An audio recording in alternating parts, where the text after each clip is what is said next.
Hello. Welcome to our YouTube channel. In this video we will talk about what is marketing.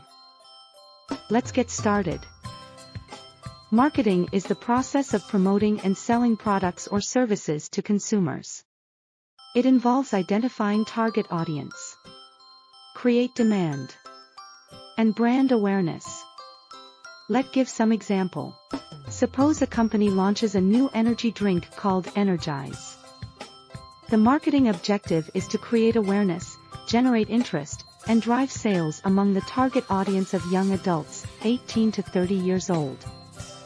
Market strategies to create awareness through social media marketing to engaging content like ads, videos, posts, on platforms like Facebook, Instagram, and Twitter to reach the target audience.